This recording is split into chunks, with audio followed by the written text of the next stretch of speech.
4.1 था, इसमें दिया हुआ था निम्नलिखित सारणी के अंतिम स्तंभ को पूरा करने को बोला था। यानी इधर 3 गो स्तंभ दिया हुआ था। इसका क्या दिया हुआ था? 3 गो स्तंभ दिया हुआ था। एक तरफ क्रम संख्या है 1 2 3 4 5 6 और समीकरण दिया हुआ है। समीकरण x + 3 दिया हुआ है। इस समीकरण को कैसे हल करना है यही न है। और इसमें जो चर का मान दिया हुआ है वो हल करके दिया हुआ है। तो x + 3 बराबर क्या 0 होगा। अगर इन 3 इस साइड माइनस में है उस साइड ले जाएंगे, x का मान निकालेंगे यहाँ से तो बराबर को यहाँ लाएंगे माइनस हो जाएगा बराबर 2 से।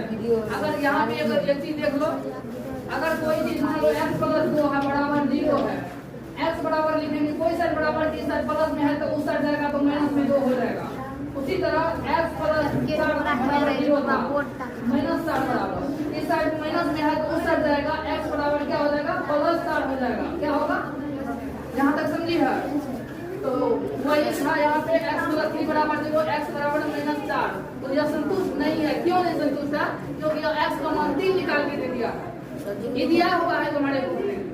अब दूसरा क्वेश्चन देखो x + 3 बराबर 0 है, x बराबर 0 दिया है, x का मान कितना निकाल दिया है 0। तो हम सॉल्व करते हैं तो हमको -3 निकलता है। कितना निकलता है -3। तो इससे भी हम संतुष्ट नहीं है, इसीलिए हम नहीं लिखे हैं।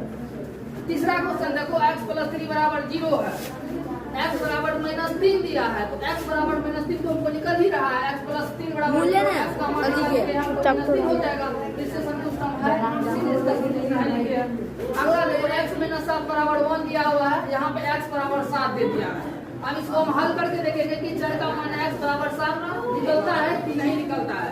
तो x - 7 बराबर 1 होता है, x बराबर क्या हो जाएगा 1 इस साइड आएगा बराबर किस साइड तो माइनस में 7 है तो इस साइड प्लस में 7 हो जाएगा। तो क्या हो जाएगा 7 है 8 हो जाएगा।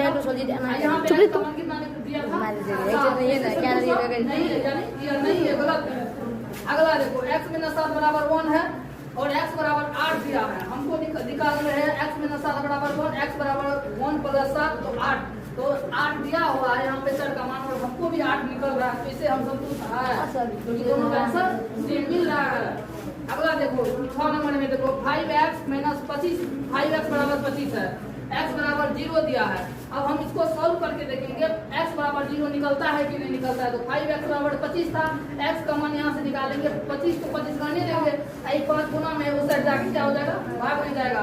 तो काटेंगे तो 5 मतलब में कटेगा 5 निकल रहा है। यहाँ पे दिया था 0। इससे संतुष्ट नहीं है। अब अगर किसी को नहीं समझ में आया है तो बताओ।